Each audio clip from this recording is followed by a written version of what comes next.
Yo, what is up, guys? Boy here. So Joshua Buatsi defeats Ryan Ford via a 7th round knockout. Credit to Ryan Ford. He came in good shape. He came to fight. He came to give it a go. He remained tough throughout the rounds. And listen, he landed a few good shots here and there. He was never in danger of winning the fight.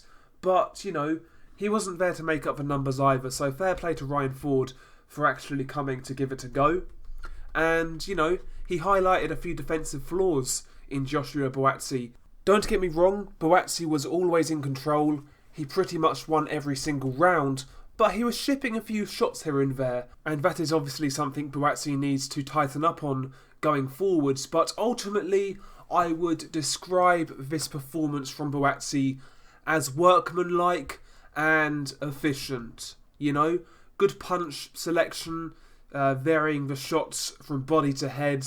At times he showcased a really nice jab, a nice power jab to the head, and also his straight right hand behind it is an effective punch. In fact, I think that is Buatsi's best punch, that straight right hand. So punch variety was there for Buatsi.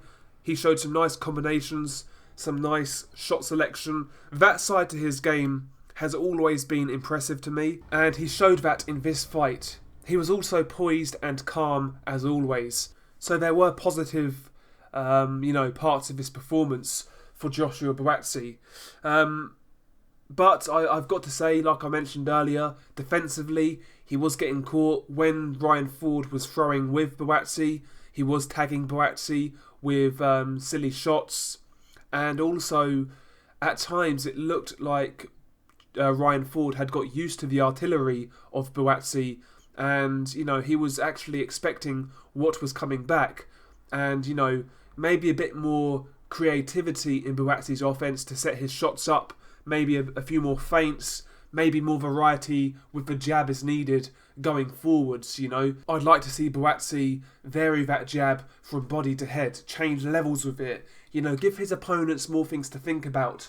What Buatsi does, I think he does very well. Like I said, the punch technique, the combinations, things like that. But he needs to show a bit more cuteness, a bit more guile in his work, to set these shots up, to keep his opponents guessing.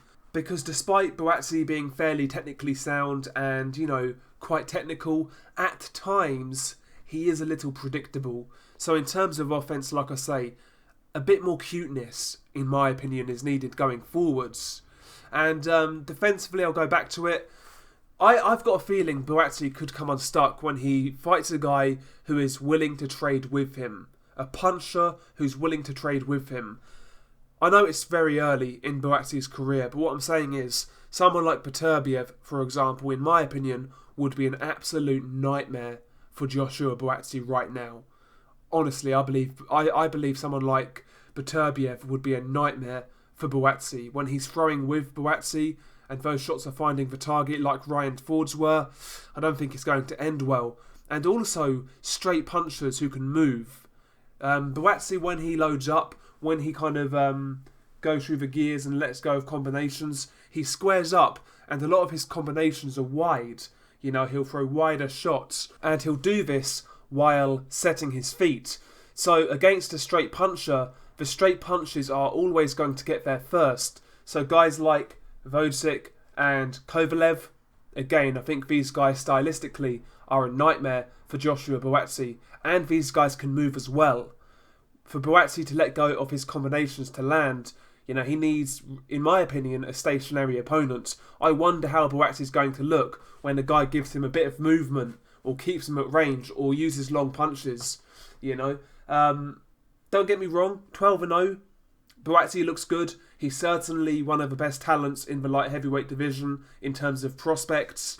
I rate him extremely highly, and with the right training, with the right coaching, with the right improvements, the dude can go a long way. I truly believe this man will be a contender at light heavyweight. But there are things to improve on. I heard Eddie Hearn earlier in the week say, he would potentially put Buatsi in with Kovalev right now. He needs to forget about that based on that performance against Ryan Ford, because I see things there Kovalev can exploit, and exploit in a big way. But listen, I'm not being overly critical. A solid performance by Joshua Buatsi, but I think we need to put the brakes on just a little bit. I would like to see Buatsi have a few more fights before we start talking about world level.